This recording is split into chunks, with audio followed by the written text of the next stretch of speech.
हाँ तो मित्रों આપણે આવી ગયા છે तीन पत्ती वड़ना હું તમને બતાવીશ। આનું રહસ્ય બહુ વર્ષો પહેલાંનું છે।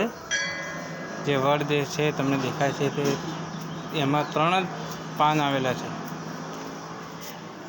આપ જોઈ શકો છો।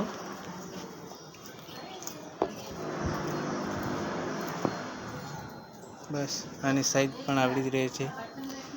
તે વર્ષો પહેલાં એવી